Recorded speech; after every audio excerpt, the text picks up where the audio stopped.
If you've struggled with stress, balance, or burnout, and simply feel discouraged or even defeated, and if you're ready to move from force to flow and enjoy ultimate Zen success in your career, health, or relationships, then the Zen Success Show is for you. Your host, Carissa Sims, is an entrepreneur, corporate consultant, best-selling author, meditation teacher, and healer who has found her own Zen success. Here's your host, Carissa Sims. Welcome to this week's episode of Zen Success. Today, I have the pleasure of speaking with Dr. Peter Mary. Hi, Peter. Hi, great to be with you. Thanks for the invite. You're welcome. And what do you prefer to be called? Peter? It's fine, yeah. Peter is fine. Okay, wonderful. Dr. Peter Mary is co-founder of Wyrd Experience, developing leading-edge consciousness technology and research. He is also co-founding Chief Innovation Officer of Ubiquity University. He is one of the world's top experts on transformative leadership, working in and across different sectors, training government ministers, CEOs, and civil society leaders. His experience includes developing and delivering a transformative leadership program for top-level stakeholders in the health sector in the Global South, facilitating integral change processes in multinational corporations and government ministries, and running multi-stakeholder initiatives with global stakeholders. He also has spent many years in the non-for-profit sector. He is recognized as an expert in the field of future-proof learning, science and consciousness, and integral leadership. He had his first book published in English and Dutch, Evolutionary Leadership. A second one called Why Work? I often ask that until I get to interview incredible people like you. On designing work and people and planet. A third one in November 2020, Leading from the Field. And I love the cover of that. It's incredible. And a fourth book called Volution. He has a master's in science in human ecology from Edinburgh University and a PhD from Ubiquity's Wisdom School on volition theory. And his website is petermary.org. So happy to be with you, Peter. Great. Wow. Thank you for the introduction. Yes, my pleasure. And the moment that I had a meeting with Peter, the light behind him started going off and changing colors. And I was fascinated by that. We were talking about Ubiquity University and humanities team. And then I was like, oh, what else are you doing? And then he started talking about the Wyrd light. And guess what? My Wyrd light, it just got activated. It started turning green. Oh my gosh. Hey. Well, you asked my light to give it a little boost Yay. there, so there you go. So I am a founding member of the Wyrd Light, which is like really exciting. Oh, now it turned blue. Okay, I'm sorry. I didn't mean to. The light is taking over the interview here. But I love on the bottom, it says founder edition, 1 of 100. That makes me feel like, oh my God, I'm so special. Oh, there we go. Look. There we go. Yeah, we made 100 of the Founders Edition. So, yeah. That's so incredible. Okay. So now it came alive, just like my intention. I set an intention for the light to start working when we did our interview. Now it's just Oh, you going got to be crazy. careful what you ask for, you know. Yes. And anyway, so I'll try not to get distracted by that. So where are you connecting from today? I live in the Netherlands. I'm British originally, but I live in like a kind of eco neighborhood of a town of about 30,000. There's about 500 households here in the neighborhood, and all the cars have to park on the perimeter. There's a kind of electric car sharing scheme, which all charge under a solar paneled car park. It's like what they call an edible neighborhood, so lots of fruit and nut trees and lots of green, and the kids, with the cars on the perimeter, it means the kids can just run and cycle around freely. So it's been lovely having them grow up here. And you have like your own house and garden, and then you're part of a cluster of houses with a shared space where there's a bigger garden, and for we have like a pizza oven and a sand pit and water for the kids and everything. So it's kind of natural design. I kind of walk around going, why isn't it? Because it doesn't take a lot more space than normal places, but so much more um, energizing for both people and nature. So it actually was voted as or discovered as the neighborhood with the largest amount of different birds in it in the Netherlands. So we've had all sorts of bird watchers, creatures wandering around. And that's simply because, it's been built with diversity in mind and nature in mind. And I'm like, well, and we often get international groups walking around actually as a kind of example of how you can design a sustainable neighborhood. So it's a great place to live. Yeah. Okay, yeah, amazing. So if you see like strange people walking around, you're not surprised or scared or anything No, no, because they're often in groups speaking other languages as well. So, it's a destination. Well, how did you come to live there? Did you set that intention? How did you hear about it, or did you help design it? no, that's a good one. Actually, my wife is Dutch, which is why we came to the Netherlands initially, but she worked in the government ministries, and so we lived in The Hague for a while. And then at some point, I was like, I don't really like the city so much. I'd like somewhere else. And so there was a kind of some intentionality about looking for a new place. And then when our third child came along, we really needed to move house. And so, and then I just heard about this, again, synchronicity came here. There was somebody I knew here who's like an expert in constellations, the family constellations work, who was living here. So came up, she gave us a tour and we signed up into you join like this kind of community, and then you get it mailed in advance if a house comes free. And a few had come up and they weren't quite, and then this one appeared, which was within our price range. And you know. So yeah, it all worked out just in time. So we moved here 3 months before the third kid was born. So yeah, Wow, that is incredible. I wonder if other cities want to model what you've done there. Has there been some inspiration to other communities around the world? yeah. I mean, it's hard to know, but you do have a lot of groups coming around from, city Hmm. students in sustainable building programs and things. So yeah, there are increasing numbers of these kinds of communities, I think.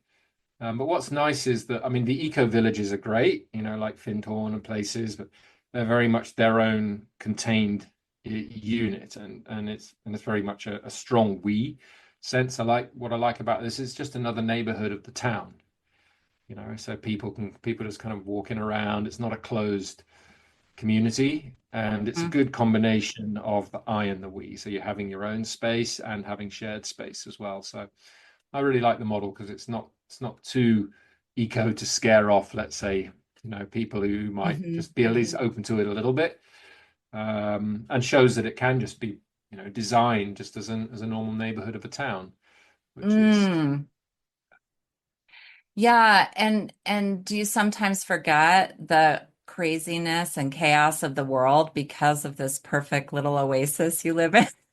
well, it's hard, isn't it, with the news and the newspapers and everything else. But what's nice is the kids growing up here means Yes. that for them this was the norm. And we know from kids who've grown up here and left the neighborhood and they kind of experience other places, they're like, wow, that really was good where we grew up. And so they try to take that out to the places where they're, moving and things. So yeah, it works as a good example. So it's been great for the kids and lovely for us, really, because you build community. It's designed for community, so you bump into people. In fact, I Mhm. play and sing in an Anglo-Celt folk band. Oh, Both how musicians, fun. musicians are from the same street, you know. Yeah. Oh, perfect. Okay, so now your lotus light is purple. What Mhm. does the purple mean to you? Well, I mean, to me is the right question because the only thing we know scientifically about the lights, and maybe we need a bit of context for people on this, is that Yes. that the brightness, relative brightness of the light reflects the some kind of coherence in the field or some kind of synchronicity in the field. The colors are linked to certain data structures. We can come to more of an explanation in a minute, maybe. But we don't know what it is in consciousness that actually leads to those data structures. I mean, this is quite a strong light purple. Quite a bright purple. So this means that at least through the brightness, there's kind of a strong connection. So we've built, a bit of a field here between us, and entangled with the light, it's reflecting that kind of brightness. What we don't know is what the color means, which is kind of fascinating because it opens us up for this whole citizen scientist thing where everyone's exploring, okay, well, mine, for example, the other day, somebody said when we're having kind of nice family time, it seems to settle into purple, and I was on a call recently with 250 druids, and the kind of guy who was hosting it did a whole ritual to bring them into a space. While we were chatting before, it was flickering between colors.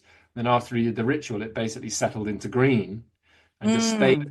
all of the time we were in that hosted space, as it were. And then he did another kind of visualization. Then it flicked to a higher level of coherence, actually. So, but everyone's reporting different things. I mean, people can sit in front of it and make it turn the color they intend, which is fascinating. Okay. I I've mean, we never have tried that. no, yeah, we have no fixed kind of proven scientific evidence for why that should be the case. I mean, we can think of all sorts of theories, but people are reporting that they can kind of sit there and make it go the color they want. Um, but Yeah. yeah, it's a fascinating story. I mean, I'm happy to jump into that now if you want. I know. I'm kind of jumping around all over the place. Yeah, when I think about the colors, for me and my citizen analysis, the green feels healing, like the most powerful. Blue feels hopeful, like blue slash purple. And then I have like the light pink and red. Light pink, I felt like possibilities, but then red is for me, and this is my interpretation, that I need to pay more attention to the light. Yeah, the red's a really interesting one, because people interpret it in different ways. But like you say, it's you have a frequency around those qualities you just mentioned, and you have those Yes. associated with the color. So it makes sense for the light, which is entangled with you, to be reflecting that back to you. Other people have said red is love. Oh, They amazing. really experienced red as love. So this is the thing. It's very much, because the owner, as it were, is the one who's entangled with the light. It's reflecting their particular associations. That's a kind of explanation one could have. But we're about to start a research project. We just got the funding proposal together, to explore whether we can see structures in the data around different emotions. So can we see a pattern in the data around love, joy, fear, those kind of things? So that'll be absolutely fascinating. We have a hunch that we will be able to, and from the things we've seen before, but we want to do a proper, scientific piece of research around it. But that's going to be very, very interesting. Yeah.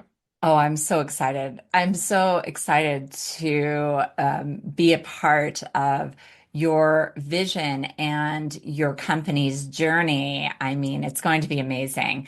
So I want to get into your background a little bit, considering the state of the world. Why is focusing on consciousness important? Well, for me, I've been since I was early 20s, really started off very much as an activist and in the NGOs, and digging up roads and protesting and having holding parties on the motorways and things like that. And Those wild days. those wild days, yeah, yeah, and I it's love always it. I'm sure you like, have great memories. absolutely, absolutely. It's always been like, how can we make the greatest possible positive impact with the least effect, with the least effort, not from a kind of laziness perspective, but from a efficiency perspective in terms of like the needs in the world. And after all these years of working in many, many different contexts, like you said at the beginning, from corporate context, multi-stakeholder context, not-for-profit, politics, all with the intention of helping to create some change that will move us towards a more sustainable, abundant, loving future. Um, the kind of conclusion I came to was that the core of the problem that we're facing is that we've forgotten as humanity the nature of our interconnectedness. So we've forgotten that fundamentally we are the earth, right? So you and I right now are an expression of the earth trying to work out, okay, how do we as the earth negotiate this human experiment, hopefully to a next level, so that earth's capacity to be self-aware, which is what humans evolved as through the earth, can continue. Or is that going to be too much of a risk to the rest of life on earth, And as with any organism or species, you evolve or you die. You evolve to kind of fit and be of use to the ecosystem as a whole or not. Um, and so, in that context of this sense of, if we had not forgotten that we were interconnected with everything. So we kind of remembered that, oh yeah, there is a field that connects me to this tree outside the window, to the rest of the people, to life around me. Then we would never have been able to do what we've done over the last few hundred years to each other and to the rest of life on this planet, because we would have felt the impact of doing that to something that we're connected and related to. You could go into more detail about why that happened, how did humanity lose its interconnectedness, etc. But if that's the core of the problem, then the challenge to me becomes how do we help remind people of the nature of our interconnectedness? And clearly, there are all the wisdom traditions and the spiritual traditions and the mindfulness practice, all of which help us sink into that field and have that experience. But the technology kind of came on my path, really, because when I was doing my PhD, I'd gotten to know Brenda Dunn, who was the Mhm. psychologist at the Princeton Engineering Anomalies Research Lab, which Okay. started right, late in the 1970s, And just where to give people a context, this is about weird technologies. You can learn more at Weird, go weird, WYRD, goweird.org, yeah. theweird.org. With Thank a you for Y, that. and I'll say something about the Y. I mean, well, just so you know, for now, the weird. We actually have a candle, and it's this just so that people can see the logo, right? That Hmm. that that was the original rune of weird, which was a term that was around in the Anglo-Saxons and Vikings who were in northwestern Europe. Um, and it meant the interconnected web that generates all life. And it actually also means to turn and spin and Hmm. to become. In German, weird became the word werden, which means to become. So it's literally the process of manifestation and creation. Oh And my then gosh, it that's became, such a powerful shift in the meaning of the word weird because sometimes it has a negative. Oh, you're weird. yeah, But then this reframe, this origin of it is just so incredible and powerful. yeah. I mean, it isn't. When I found that out, I was like, okay, this is this meme that is our indigenous meme to Northwestern Europe. We need to reawaken it because at the moment, what we do is import like the Tao and Qi and everything from the East, and thank goodness they kept those alive, for us to be able to import those.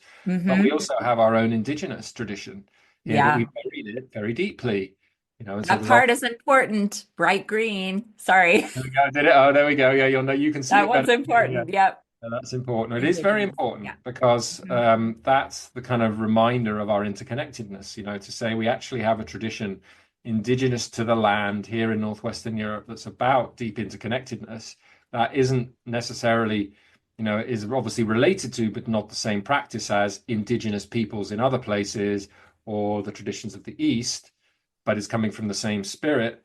But to go, oh, actually, we have our own indigenous tradition. That was the reason for reawakening the weird meme. And, a lot of folks in the US and Australia came from Northwestern Europe originally. So they actually have that tradition as their roots as well.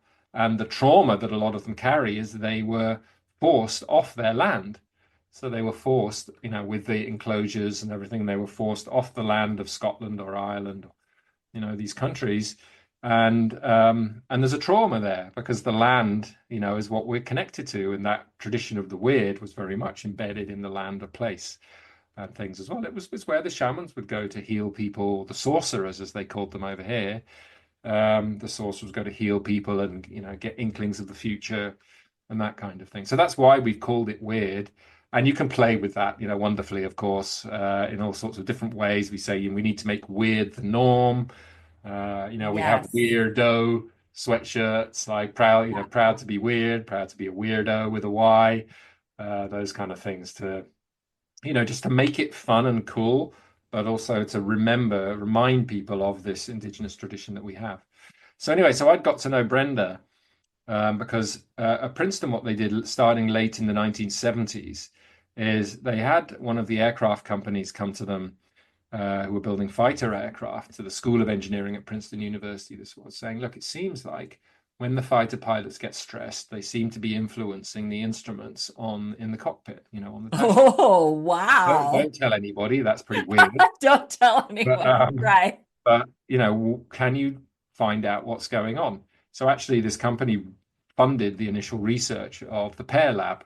Like Pair, a corporate yeah, yeah. corporation. Because this was like, can you find out what's happening? And Robert Jahn, who was the dean of the School of Engineering, was healthily skeptical at the beginning, but was a good scientist in the sense that he followed the data. So even if it challenged his worldview, which it did, they were getting data back that was showing actually, yes, it seems like people's inner state seems to be affecting the world around them. And the way they did that research was initially with mechanical devices that were creating kind of should be random patterns, like a cascade of 9,000 balls that fall over a bunch of pegs, creating a chaotic system. And then at the bottom, you should get a Gaussian distribution curve of the balls.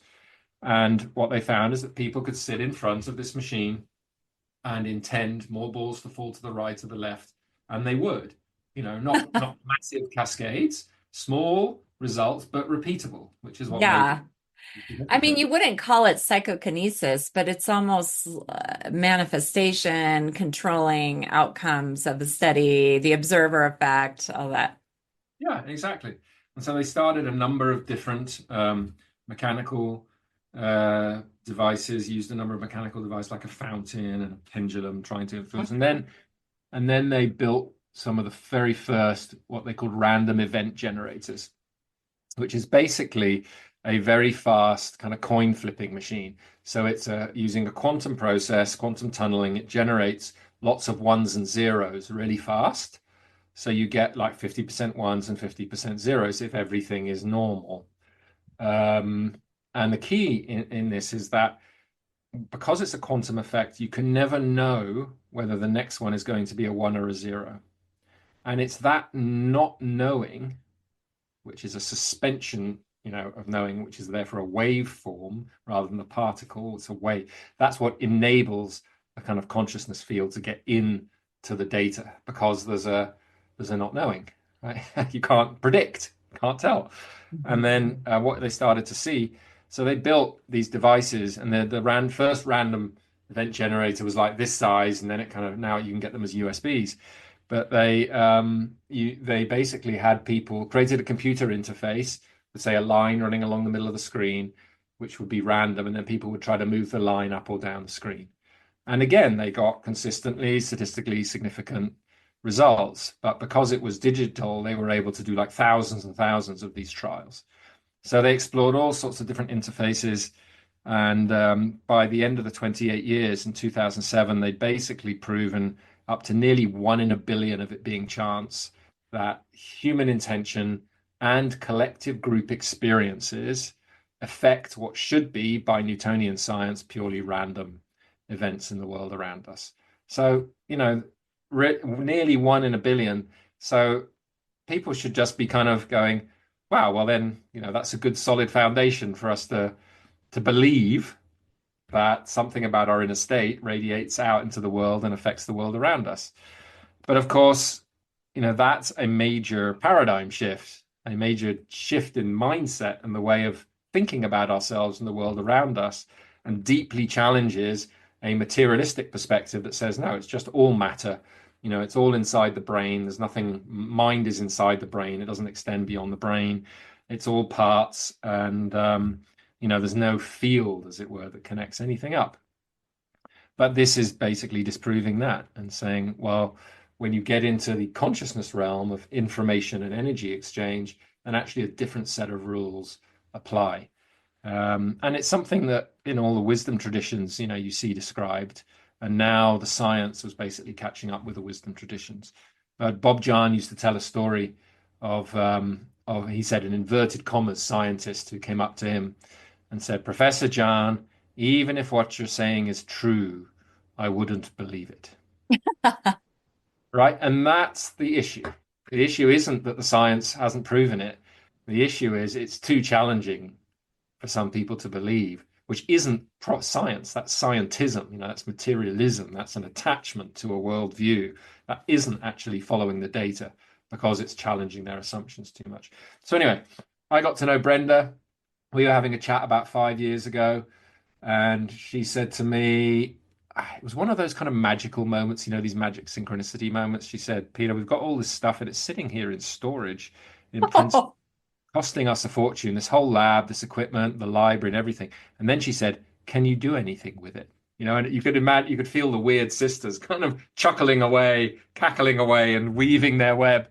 And I was like, funnily enough, I've just met this guy in the north of England who has a 3,000-acre estate. It's been in his family for 1,000 years. He's the 32nd generation. And they are creating a place of transformation on this estate. Maybe we could create an experience for people where they can walk, the general public, to be able to walk in and experience their minds influencing these technologies. hmm. Now, she loved the idea because obviously it'd be the continuation of her work. The guy, Roger, and Paris, his partner, who own this estate, liked the idea. So we literally, this is a miracle when you look back at it, shipped the whole of the Princeton lab across the Atlantic to this estate on the north of England. And we have established Wyrd Experience, which is a place people can walk into, and it restored the devices, including this 9,000 ball cascade that's affectionately known as Murphy, and then and all the kind of software things, so you can play on the computers, influence these computer games with your mind, and people can come in and do that. Like we had a CEO group from Yorkshire come in the other day, and there was this guy who was a physics graduate from Cambridge. Very skeptical at the beginning. And then he sat in front of one of the games to make the line move up and down. And he was like, okay. And then so he made the line go on. It was going up. And he was like, okay, now I'm going to trick it and I'm going to make it go down. And of course, it went down. And by the end of that, because he'd had the experience, and this is the point, right? You can't deny it when you've had the experience. At the end of it, he was like, why was I never taught this at Cambridge? Exactly. Because, look, here's the proof. This is, I had the experience. is that Uh, still existing? The Wyrd experience? yeah. People can, and if you're in the north of England, come and visit. It's near Skipton. People can book a visit and take a group, or just go in and explore. We've got all the books. We've got the first reports from the 1976 when the Soviet and American psychic researchers got together during the Cold War and exchanged their best practices and their papers and everything. And they called it psychotronics at the time. Like the big, thick kind of, which has stamped all over it for government use only. But it's Oh, that's cool. I um, never heard of yeah, psychotronics yeah. before. That's what nowadays. Now with the UAPs and everything, they're talking about psionics. Is the kind of Okay. language they've started using. But it's amazing, and so people can come and research there. We have groups coming up from Northampton University just last week. We're also doing float tank experiments. Basically a space to explore consciousness. And then And what how we do do. people sign up for that? Do they go Weird or Yeah, if you go to gowyrd.org, you can see under experience, you can see like the Wyrd okay, experience, and there's under about, you can click on visit, and all the info is there. So you can great. go and visit the place. But then what happened is, again, synchronicities. Brenda introduced me to this guy called Wolfhard Janu, who had been interested in this technology for a long time. And he had, like by mistake, like a lot of these things happen, stumbled upon having two of these REGs next to each other. So, what they were doing at Princeton with one REG, they were looking at the deviation from randomness. Right? So, normally everything should be random. They were looking when people direct their intention or as a group experience, how deviant is the data from random? So what's the size of the anomaly, basically, and is it statistically significant? Well, Wolf, he was running two of these machines in the same space when they were doing some martial arts exercise or something. And somebody said, "Hey, Wolf, look, it seems like the data is doing the same thing." And when he looked at the two computer screens, the data lines, were basically kind of tracking each other. So that means the two REGs, completely independent, were responding in the same way to the field in the room. So when you've got one, okay, but when you've got two, that's definitely showing a field effect. And then you've got a lot more statistical significance. So Wolf then built this whole software with an algorithm to analyze the correlations between these data streams and was therefore able to get a lot more statistical significance than the original Princeton work.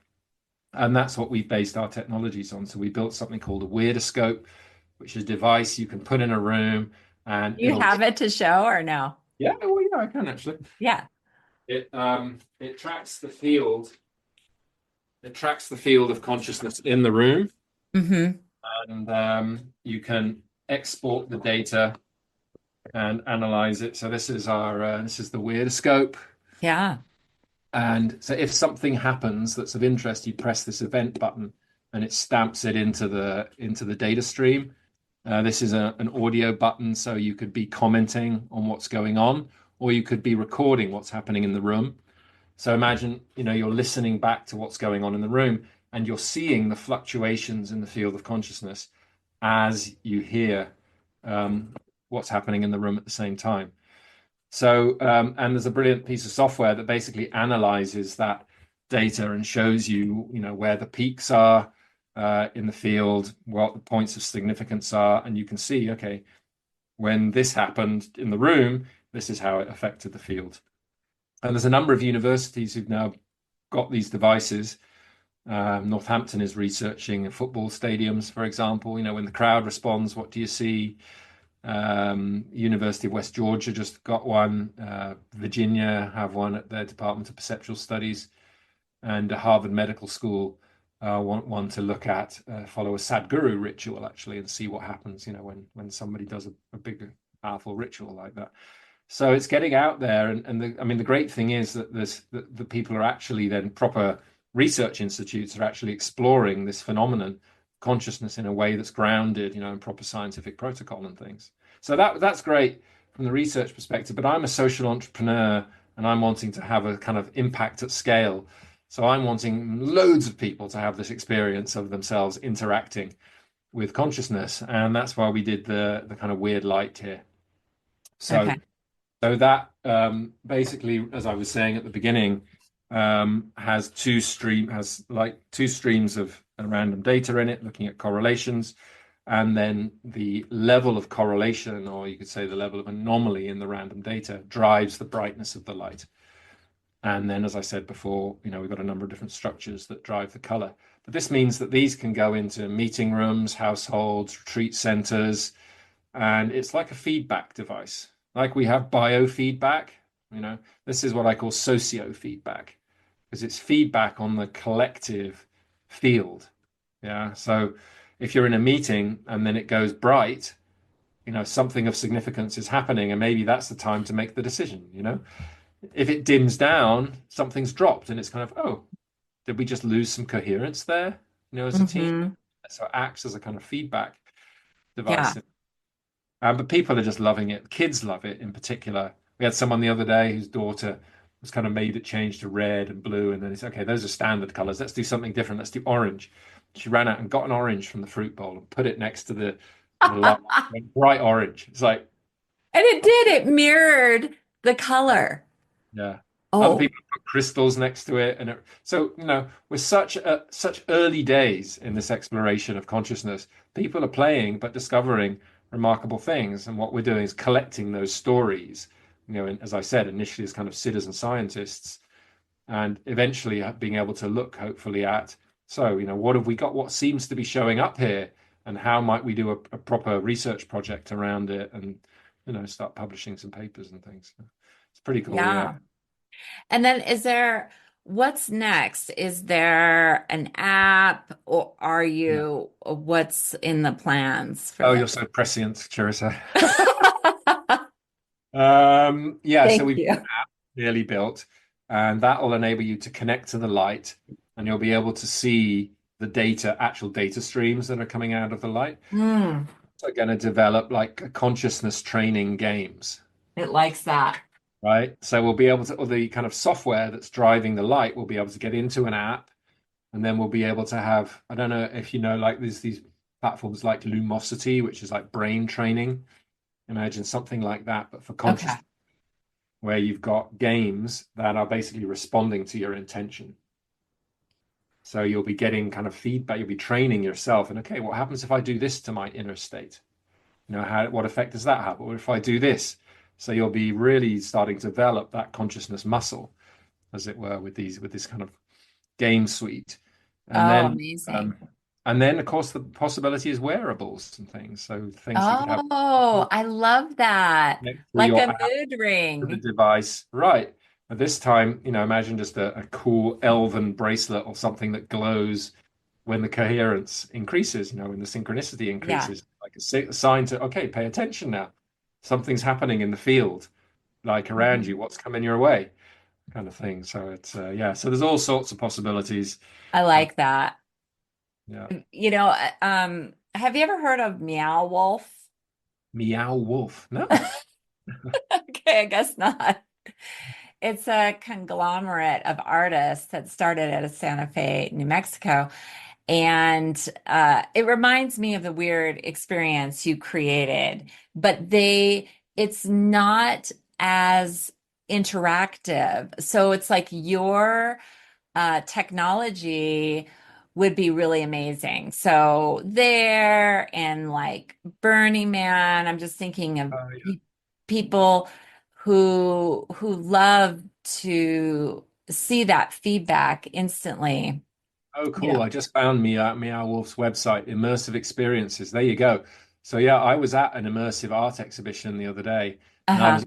was thinking, whoa, you could actually have the weird technology driving the experience of light and sound and images in the room, responding to the consciousness that's in the room at the time. So, yeah, if you know anybody at Meow Wolf, love Oh, it. okay. Yeah. Um, so That's great. I mean, so many possibilities because they also have this other room where you walk around and the room is a hologram and it lights up whenever I think it's like heat activated or something when you're walking by, then Right. like mushrooms bloom and flowers. So it's a simpler, Hmm. yeah. Well, it's based on the physical kind of experience, and now all we're doing is saying you can do the same thing because we have the interface now between the consciousness and electronic output, Hmm. basically. We Right. could do that. So we're talking to some couple of bands about having a big, screen that would Oh, reflect the image of the perfect. crowd, those kind of things. Yeah. Oh, yeah. I mean, this is amazing. So, just out of curiosity, do you license this technology from Princeton and Brenda, or she No, just gave it to you? well, what happened was they set up something called the International Consciousness Research Labs afterwards, ICRL. And Yeah. when the Pear Lab closed down, they became the owners of that. And Brenda's son, so Brenda passed. I'll tell you the story actually. Brenda's son is Jeff, and he runs ICRL. And what they've done is all the equipment and the library and everything they've kind of loaned to us indefinitely, so they formally still own it. Um, Oh, got it. it's like Brenda came to we do a science, we launched Weird Experience with the Science and Consciousness event at Broughton Sanctuary, which is this beautiful place in Yorkshire. And Brenda came over for it. And, all the men at Princeton had a PhD and she didn't. And so we gave her an honorary PhD from Ubiquity University, which really kind of touched everybody for her work because she certainly deserved it. And then we had a room, we named a room after her at Weird Experience, the Brenda Dunner. So she's like, oh, you would pay so much for that at Princeton. And so she was really touched. So Oh, the year after she passed away. But Jeff, her son, said, well, she was done. She was complete. The work was being continued. yeah. She'd been and honored, time to move on to the next life, as it were. And so, Yeah. so What a great legacy you can yeah. continue. I So see. the, but the, no, the whole, I mean, basically, Wolf, our scientist, developed this new technology with the twin REGs and the software to go with it. And so that's just our own technology, and he has a patent around some of the Uh-huh. piece of the software. Oh, Uh, cool. so that's something we can just do what we want with, basically. Yeah. Yeah. Yeah, that's amazing. I love that name, Wolf. It's actually my daughter is homeschooled and goes to this program where they name each other animals, and her name is Wolf there. So Yeah. you've got, of course, people go, oh yeah, Peter and the Wolf, so it's like, Oh my God. oh, well, that's bound to And happen, that's wasn't it? so crazy that you had to explain that to me because I like totally wasn't getting it until you. Yeah. Yeah. That's so Yeah, so awesome. it's pretty It was your exciting. destiny to meet each other. Yeah, I mean, yeah, I just try, you look back and you're kind of, well, the synchronicities were so strong. And Meg Wheatley, who was Margaret Wheatley, who was like one of my teachers early on, I remember her saying to me, when the synchronicity is strong, you're on the right path. When the sign, when just these things happen magically in ways that you couldn't have predicted, then you know that there's something bigger going on, as it were. And Yeah. yeah, so it just really feels like we're in service of something that's trying to manifest, and it feels like at the moment this whole domain of consciousness is kind of awakening in humanity a lot more. And I don't know if you've been tracking the telepathy tapes. Well, Um, I did listen to them because a friend of mine who does marketing, she said, you need to leverage the telepathy tapes and talk about them, So yeah, yeah. it's incredible, and I think there's a lot of applications there for your business for Well, I Weir. mean, they're basic with these autistic non-speakers describe how they essentially inhabit this world that's the field of consciousness, and the Hmm. way they can communicate telepathically, Yeah, they're instantly. more connected to the field than us. Yeah, Yeah.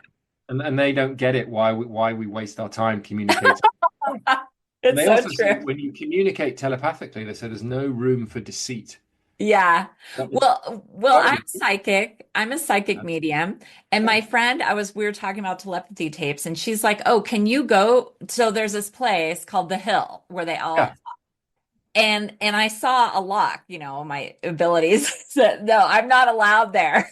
That's for them, yeah, yeah, for exactly. their And special abilities." it's So, fascinating because they all meet together on this hill. And I remember in one yes. of the interviews, they asked this person, like, how many of you are there? And there was a kind of moment there, well, last time I was there were like 1,574 or something like that. It was a very exact number. They were like, wow. And they said, yeah, because they're pretty excited by this podcast and things. But like, so thousands of people gathering in this psychic space, you know. Hmm. And actually, we sent a light. We got in touch. Oh, you did. Yeah, I wrote an article about the implications of the telepathy tapes on my blog, and one of the mothers of one of the children contacted me. The one in episode 2, Akil, is the boy's name, and so we sent them a light, and Akil has been playing with it for a bit and sent us some really interesting kind of feedback. He was basically, like they say in the experiments that for example, when the mother looks at a page of the book and the kid's in the other room, the moment the mother looks at the page of the book, the kid knows what's on the page. So there's not actually even an ascending. So in a way, telepathy is actually the wrong concept. There's an instant knowing, so it's a much more of an entanglement concept. Yeah. There's an immediate Claircognizant. rising, exactly, an immediate knowing. Mhm. And that's what we find with the light as well. It's not like I make the light turn a color.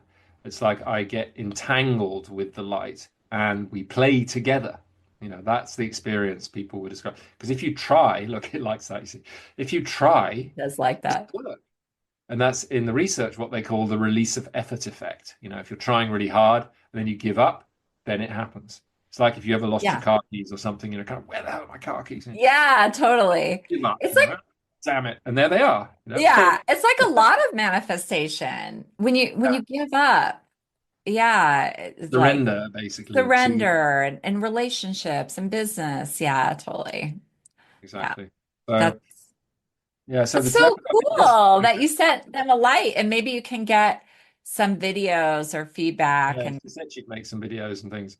But the fact that telepathy tapes knocked Joe Rogan off the number one spot on Spotify, and millions of people have been being exposed to this very authentic description of reality that these kids have been going through. And then Joe Rogan did his own thing, right, with Tom Campbell, who was one of the first Monroe Institute people, all about consciousness, 2.5 hours, and within the first day they'd had 1 million views. So there's something in the human consciousness at the moment around, Yeah. questing for something Yeah. deep He material. jumped right on it. He's like, "Oh, I better get my own interview going." So definitely it feels like, which is hopeful because as a lot of the old systems crash, which is the nature of nonlinear change, then the new starts to emerge. And my sense is the new is going to be consciousness-based civilization. So we've had industrial, kind of mechanical based civilization. And now I feel we're kind of starting to heal that separation, that split that we have in ourselves Hmm. around our relationship to Earth and to each other. Mm. There's a beautiful quote in Ken Wilber's book, Up from Eden, where he says, when the great mother is repressed, the great goddess is concealed.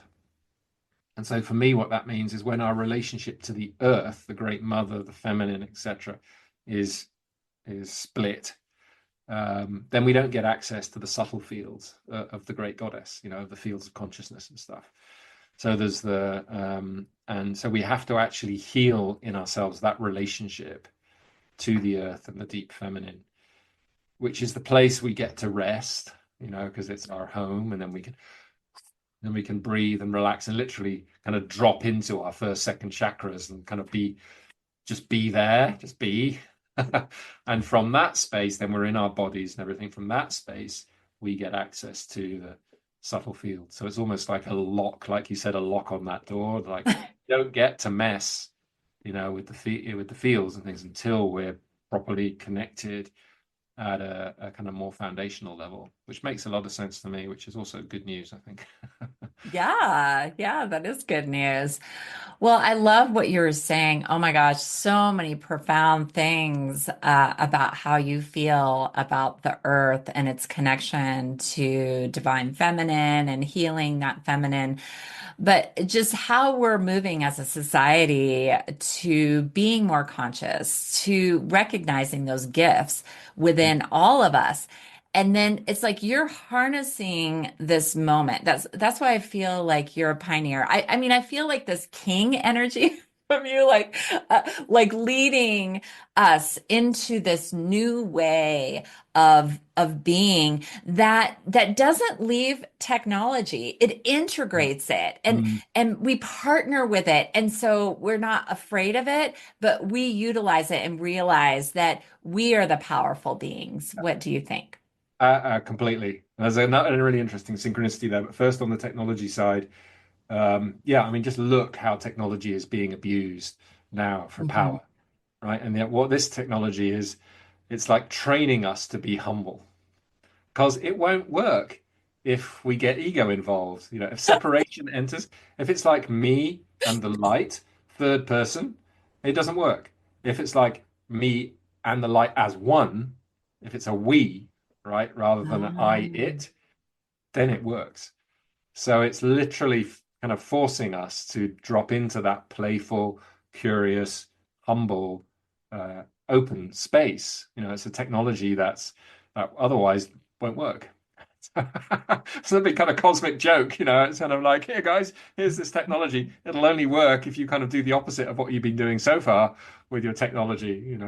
So it's fascinating. But the interesting synchronicity is you said king, and my ancestry traces me back to the first king of Scotland. So there's like a kind of number, if you do it on Answer, you can see this. oh, And right. found Uh-huh. a library. We found it in my grandparents' house. We found one of these very old big Bibles, and in the front there'd been this family tree that they'd kind of written all the way down, and it traced it back to the first king of Scotland. And then I Oh checked my God. ancestry. Of course, there's thousands of descendants from the first king of Scotland, but still, it was an very interesting He got around. No, I'm just kind kidding. of. Yeah, exactly. I'm just teasing. Well, if you just think about the tree. Right, But then exactly. you said king, and that kind of popped into my awareness. So yeah, there is, Uh, there's some sense of, well, it's not duty as such, but yeah. Yeah, calling. I do feel that with you for humanity, though, a little bit. You Mm. know, that responsibility almost. Yeah, and so I've carried that for a long time, through the whole activism and everything, and Yeah, yeah. somehow got to the realization of ultimately it's not me doing it. And when you get to Yeah. that, it's something happening through me, and we're a Beautiful. temporary manifestation of that life force, which means that if we don't complete what we're here to do this time as a soul, then we just come back again and continue. Oh, So- And that when I realized that, it was a big kind of relief because, oh, I don't even have to complete it this lifetime. yeah. And then, Oh of my course, when you God. surrender in that way, everything comes into flow a lot more, and you actually become a lot more effective than when you're trying really hard to save the world. So, yeah. Yes, yes. Oh my gosh, that's so amazing. I wanted to talk about your books, Evolution, and so many other things. But just one last question. What is Zen success to you? Then success. Well, it's very interesting. First of all, it's an unusual combination of words. You wouldn't often see them together, Yeah. right? Because success is like achieving something, and Zen is the kind of, the emptiness where nothing actually happens. So it's a very, for me, so in that, I've not thought about this before, but in that sense, it's a nice integration of the absolute and the relative. Right. So there's this relative reality that we're in, that we play in every day that success is part of. Yes. And then there's the absolute context, which is always there, which is the oneness and the emptiness where nothing ever happens.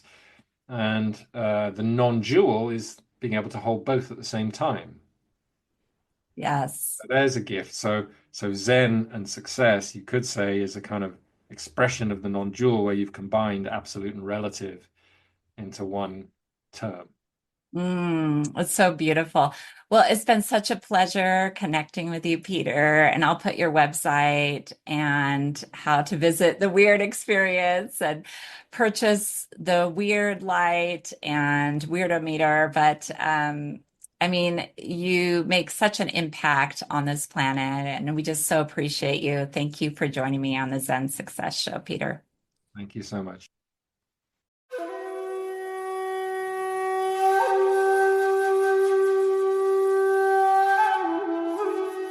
That's it for today's episode of Zen Success. Head on over to iTunes, Google Play, Spotify, or wherever you listen to shows. Subscribe to the show and share with friends. Be sure to head on over to ZenSuccessShow.com to help you on your Zen success journey. And join us on the next episode. May you find your own Zen success in life.